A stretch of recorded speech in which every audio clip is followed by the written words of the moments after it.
Hello everybody, Kevin here, Rafter94, and welcome back to the channel. And today we're back with another monthly update video, and this time we are going to be discussing of what games we're going to be checking out this month for April. Now granted, I did plan on doing an April Fool's Day, but I didn't have any good ones, so that's why I decided not to do an April Fool's joke.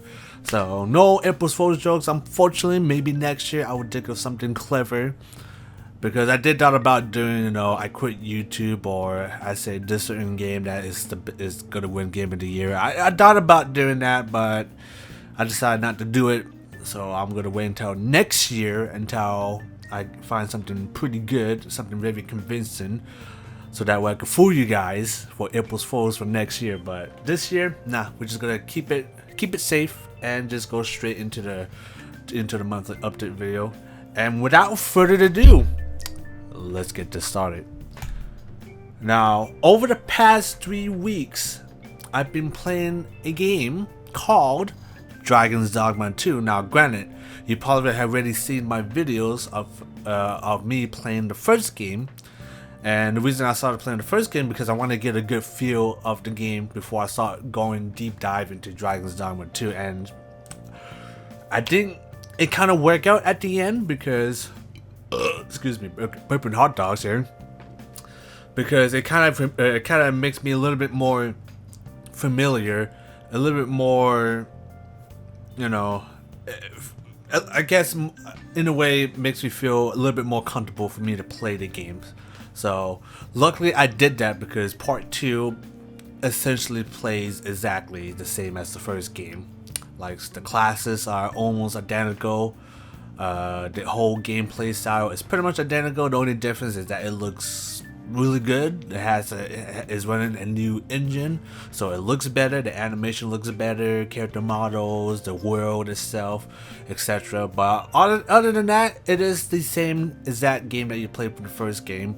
Although there are a lot of things that I do like in the first game more than part 2, I think Dogma 2 has to be one of the most addicting games I have played in 2024 so far. Like, I'm not even joking. I played this game 3 weeks straight, 5 to 6 hours a day, sometimes 7 hours a day, non-stop playing this game. And if I look at my record now, I'm at 40.4 hours in total.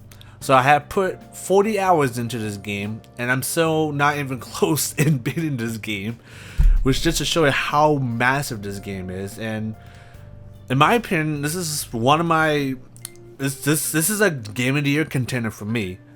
Now granted, there are other games out there that might win it, like Helldivers 2 definitely is the highest contender in my opinion for game of the year of 2024. But we don't know yet until we get some other big games coming out this year, like Black Sun Wukong, and I think that's the only big game I can think of. I'll check real quick what are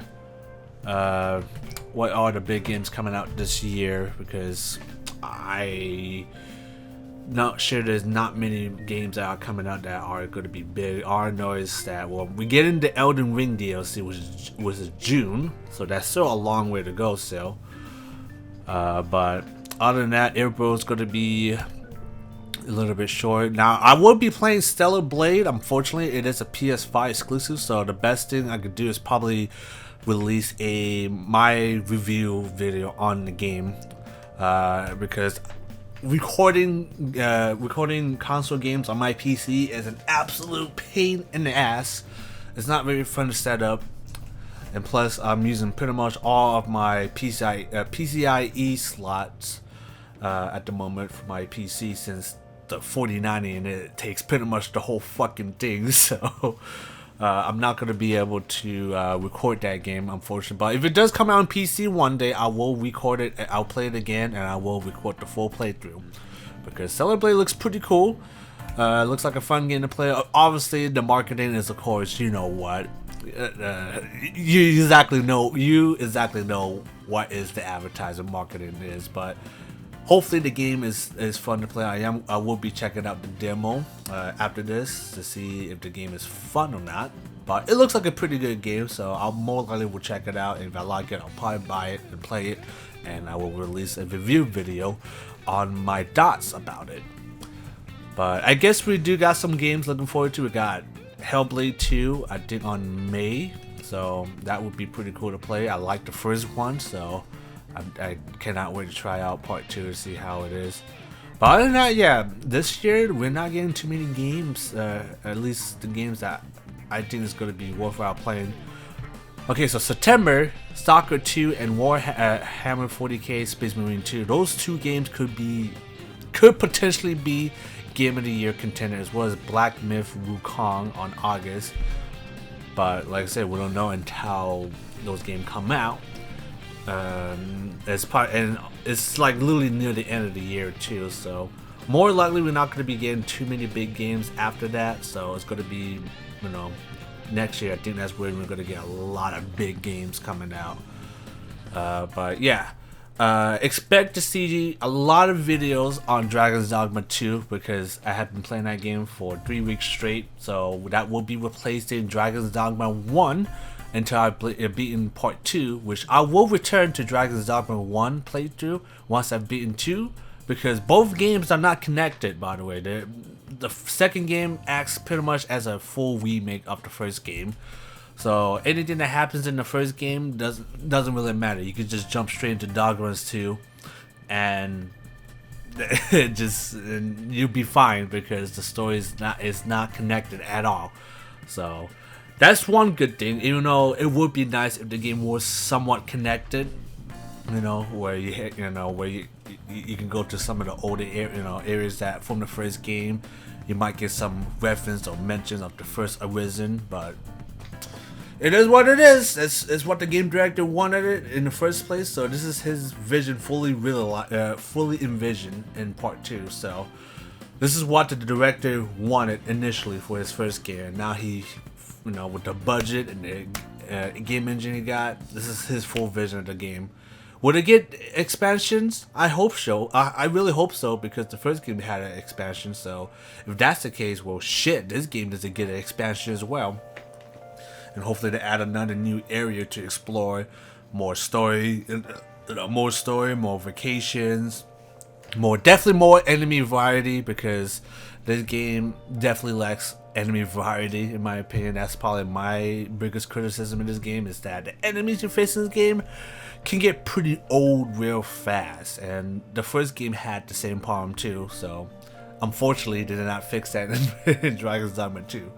But other than that, yeah, hopefully you guys will be looking forward to the full playthrough for Dragon's Dogma 2, because it is going to be fucking crazy. A lot of crazy shit happened in that playthrough, a lot of good, a lot of bad. It's a wild adventure, so hopefully you guys are looking forward to it. Another game that I absolutely want to check out is Alone in the Dark. Now, without this game, there wouldn't be no Resident Evil, because Alone in the Dark is one of the first survival horror game made in the early 90s. And then of course Resident Evil came out like later on that year, like 96, 97, so around the mid 90s. And I'm really curious, because I never played Alone in the Dark besides the one that came out on the 360, I think back in 2012 or 13, or I think that game might have been a lot older, I think, than that. But I played it that year, and that game it's a mind trip, to say the least. Like, the game is definitely known for its memes, it's definitely known for its moments, but the gameplay was not good. The story sucked ass. It just wasn't a good game, but it's one of those it's so bad it's so good type of things. So I'm glad that somebody decided to take the mantle and try to remake, you know, the first, you know, Alone in the Dark, just, you know, to see how just, you know, survival horror games were born, which is funny because Resident Evil got a remake, and then now Alone in the Dark is getting a remake in the style of Resident Evil 2, because it is a third-person shooter over the shoulder as well, like Resident Evil. So I'm curious to see if this game is going to be good or not. I did play the demo, the prologue on Steam a while ago, and it was an extremely short demo. It was like 20 minutes long. 30, I think it was like 20 minutes long, and it just ends abruptly too. So I'm hoping that the full game, when I do decide to do videos on it and playthroughs on it, hopefully the game will deliver, because it looks pretty good. I like the setting that the game is taking place. Is like early 1920s, so everything you guys like old school revolvers, Tommy guns, even the setting as well that takes place in Louisiana. You get, it looks like a pretty interesting game to play. Now, is it going to be on the same level as Resident Evil? Probably not, since it's being made by an indie company, so we're probably not going to get the same quality, but I'm still very much curious of how the game is. So I will be checking out Alone in the Dark, and hopefully that game is good. Another game that we're going to be doing a full playthrough is Horizon Forbidden West. Now, we did a full playthrough on Zero Dawn. We did the DLC. Unfortunately, I lost the playthrough videos for the DLC, so I only have the base game finished in my channel.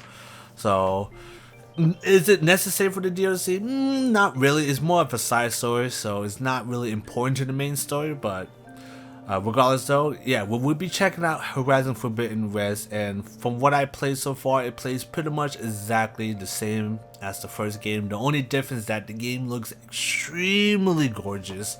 The graphics in that game is pretty damn mind-blowing, and on top of that, the PC port, for once, the PC port for this game is fantastic. I did not encounter any serious issues. And that's a big surprise, because we've been getting a lot of shitty PC ports, at the start of this year. We got Suicide Squad, even though that game still went okay, wasn't that great. We got fucking Dragon's Dogma 2, which didn't run that well, unfortunately. And I think there's a couple other games that came out before the start of 2024, and yeah, it was a fucking mess. It was just shitty PC port after shitty PC port. I was like, look, if you can't make PC port, don't even fucking bother.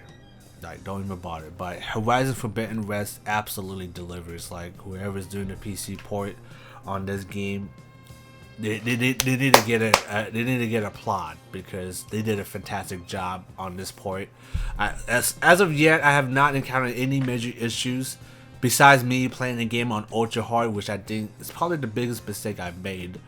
So we're all playing the game on ultra hard, so I don't know if I'm going to be able to do it. If I can, I will start the game over again playing hard, because you cannot switch the difficulty back to easy or normal after that, which is kind of stupid, but it is what it is. I made a call to, let's play ultra hard, see, I can do it. It's pretty damn annoying, so we might just start a new game and just, start on hard at least, or very hard. I think I play on very hard on the first game, or it could have just been hard too. Because I want to enjoy the game, not get frustrated with the game, because I know the game itself is good itself, but you put on the hardest setting, the game is just going to get more annoying and not fun to play at that point. So we'll see how it goes. We'll see how far we get, but no guarantees that we're going to be beating it on ultra hard, but time will tell. But yeah, hopefully you guys are looking forward to a full playthrough of Horizon Forbidden West.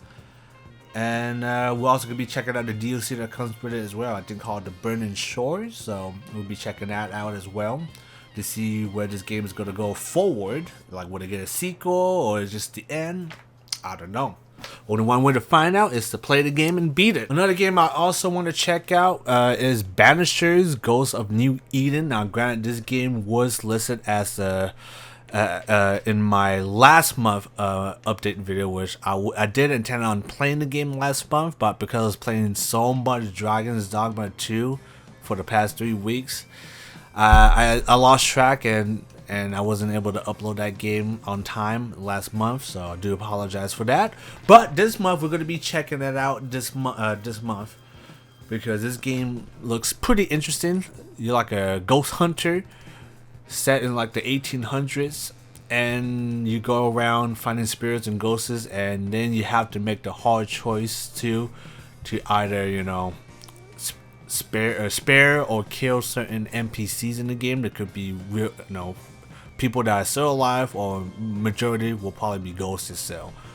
So I'm a little bit curious how that's gonna go. And so far the game's review is still pretty good. So that is a good sign.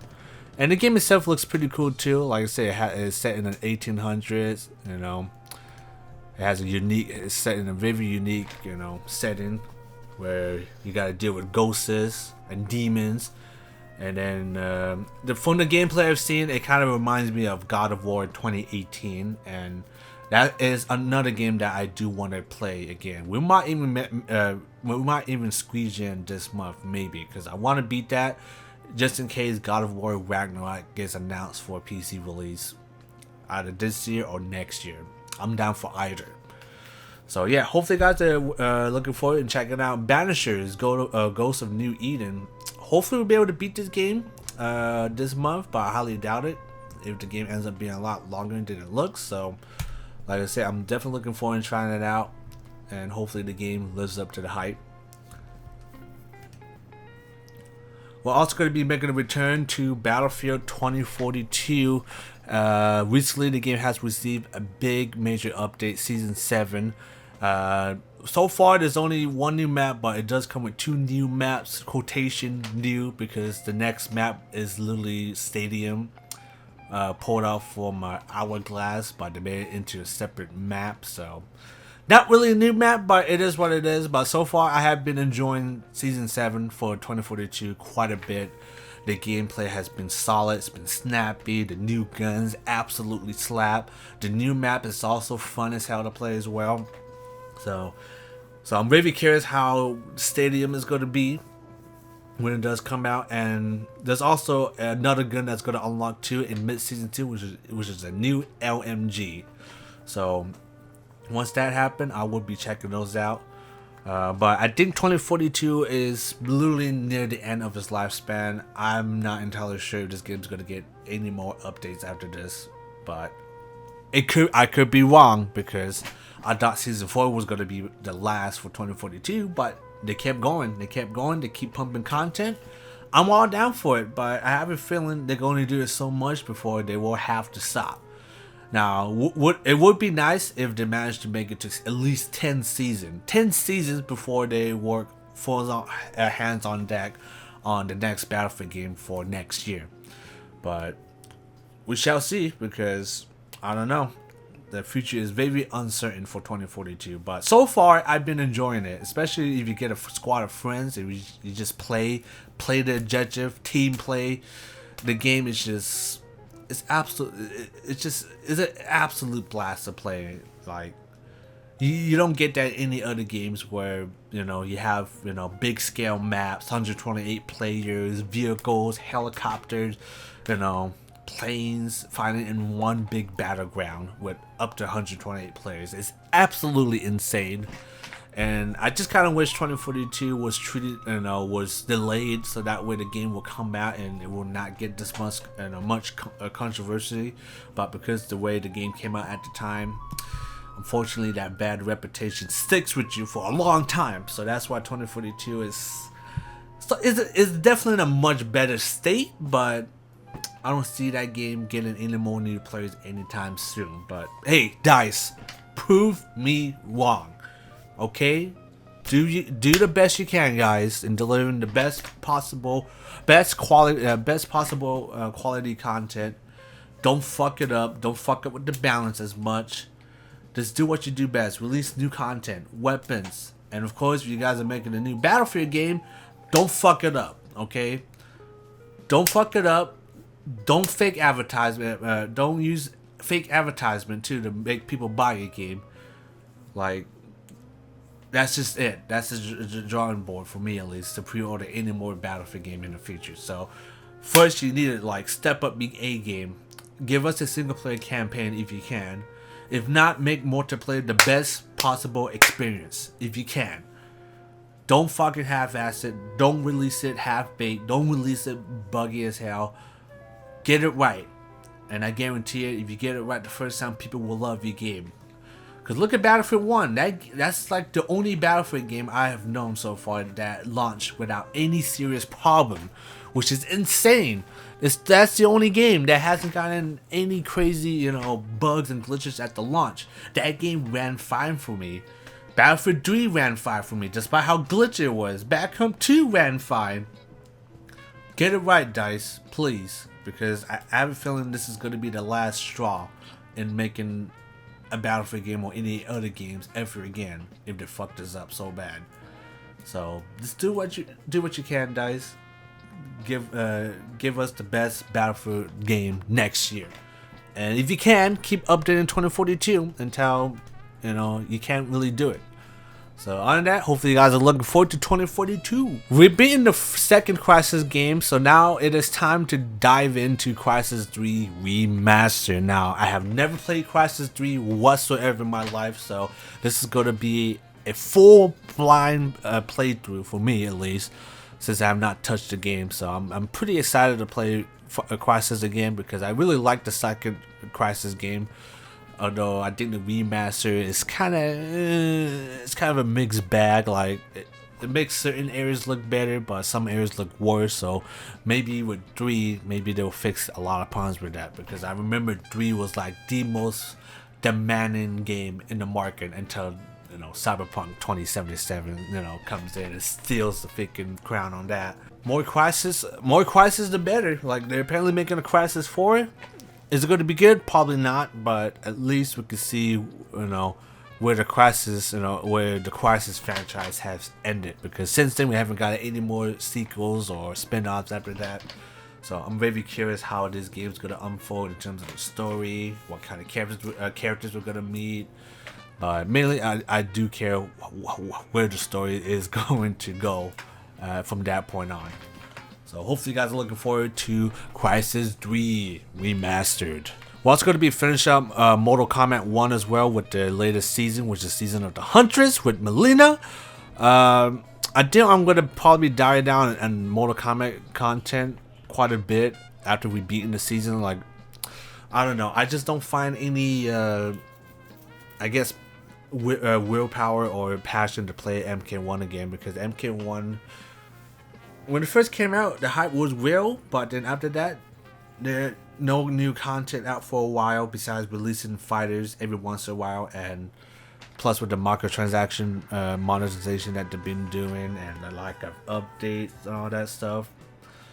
Mortal Kombat 1 is definitely going to be put in the back burner after I beaten the invasion for this one, until we get more characters, coming in, like Ermac, Takeda, and Homelander. That's will probably be the only time we'll be playing the game. So we're probably gonna wait until they all come out at the same time. Well, not at the same time, but once all of them are out, we will be checking them out all in one go. So that way we don't waste too much time doing individual all at once. I could just get it done just like that in one sweep. And we do got Cassie Cage as well. No, not Cassie. Janet Cage as a cameo now. So we're definitely going to have to try out Janet Cage to see how powerful she is as a cameo. So I'm not sure who I'm going to pair her up with in arcade mode, but I guess we'll find out one way or another. So yeah, we're going to get some more MK1 content, but after that, we're going to definitely take a huge break before we come back to it. So keep that in mind.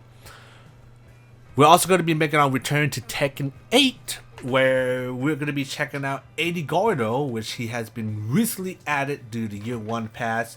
I'm not entirely sure he's going to come with a character episode. I'm going to assume he does, and if he does, I will be checking out his story mode to see what's his story and how he fits in the Tekken 8 storyline.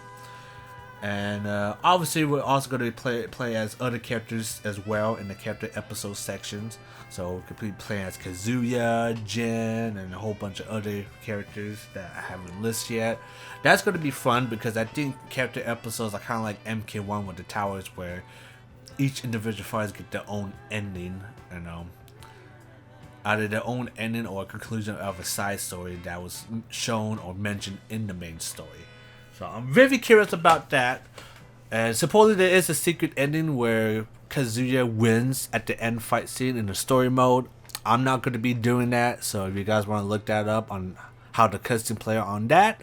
Highly recommend you guys check other videos in YouTube that will cover that. And last but not least, Alan Wake 2. We are definitely going to be checking out some more Alan Wake 2. So far, I have enjoyed the game, although it plays a lot different compared to the first game, where the first game is more action, horror, survival horror game, and Part 2 plays much more like survival horror, leaning towards more into the Resident Evil remake, which I think is not a bad thing, but I just gotta get used to how the game handles, how it plays, because the game plays completely different. You still got the flashlight mechanic from the first game, but the game is definitely a lot more different in terms of the tone compared to the first game. I think this game is a lot more serious, a lot more darker than the first game, which, you know, is something I don't mind. It's actually something I prefer, but we'll just have to see how the story unfolds, because we know Alan Wake 2, we know Remedy, they love to create crazy ass storylines, so I can't imagine there's going to be some huge fucking twist at the end of Alan Wake 2. So not sure how long that game's going to be too. I'm going to assume the game is going to be extremely long, considering that you're going to be able to play both Sega and Alan at the same time, I think, or maybe a certain part in the story. So I'm very curious of how that's going to work, but I'm definitely looking forward in playing some more Alan Wake 2, because that game is fucking good looking. Like, it looks good. If you compare it to the first game, no chance in hell. Like, Alan Wake 2 just looks like almost photorealistic in my opinion. But yeah, guys, I'm gonna end it here for now. I've been recording for far too long, so I'm gonna try to keep it short as possible. So of course, our biggest highlight is gonna be Dragon's Dogma 2, Alan Wake 2, as well as Alone in the Dark, Horizon Forbidden West, and there will be a whole bunch of other games that I will keep as honorable mentions. So those are going to be games that I might play this month, but it's still not guaranteed. So keep an eye out for that. I will post updates, you know, as the days go by. But yeah, if you guys got any other games you want to suggest for me to play, or any other tips and advice of how I should improve the channel, leave in the comments down below, and I will check them out. But other than that, guys, hopefully you have a fantastic day and staying safe and healthy out there. And obviously, of course, I gotta give the biggest shout out to my subscribers, especially to the old guard that has been with me for a long time, since the good old Command & Conquer days. I just want to say thank you for supporting the channel, for sticking around, and watching my content from time to time. And I really do appreciate that you guys still watch my videos. So even after all this times, it really means a lot to me. Without you guys, I would not be doing YouTube at all. I would just be doing my own thing, and that's final. But because you guys are, you know, you're watching it, you guys are leaving likes or dislike or comments, it's the reason why I still do YouTube still, because I love doing YouTube. I still like doing playthroughs, reviews, all kinds of stuff for the channel, and because I love what I do. It's fun, and that's why I will keep doing it until there will be a time. That I would just announce, "Hey guys, I'm done." But for now, we're not going anywhere. But yeah, like I said before, big shout out to the subscribers, and especially to the old guards that have been with me for so long. Deep in my heart, thank you for your support for the channel. It means a lot to me. And hopefully in the future we will keep continuing to upload more content, more playthroughs, reviews, etc. And before we leave, guys, I will be posting the keys pretty soon for the free PC games. Now, for those who have subscribed to the channel and don't know what this is, every month on each monthly update video, I will be giving out free PC games for free. And these games can range from AAAs to indies, and some of them will be bundled with a DLC as well, to, you know, that will be part that is going to be combined with another game that has that is part of the main game. So keep that in mind. And also, this will be PC only, so no console keys, but the PC platform could vary. It could be for GOG, Steam, Epic Store, Ubisoft, etc. So keep an eye out for that. But yeah, every once in a while I will be releasing free games every month for PC. So with that being said, here is going to be the first wave. This is going to be bundled with a DLC. So whoever redeem this, make sure you get the DLC that's part of this main part of the main game's key as well, because like I said, if you don't got it, someone else is going to pick it up, but I would highly recommend you get it at ASAP. So here is the first wave key with the DLC bundled together. Get it while it lasts, because it's going to be gone real fast. Now here comes the second wave. This time we got four games to give away, and here they are. Get them while they last, because once they're gone, they're gone. And like I said before, this game could range from AAA to indie. It could be a game that you absolutely want to play. It could be a game that you hate. But it is a first come, first serve. So once they redeem, that's pretty much it. So hopefully you'll be able to redeem those games on time. And if you do, hopefully you choose. Hopefully the game you pick is going to be the game that you are going to enjoy to play. Hopefully. But it was, I guess it's time for you guys to find out. Redeem those keys ASAP. But other than that, guys, I'm gonna end here for now. Stay safe, stay healthy, have a good one, and until then, I will see you in the next one. Peace.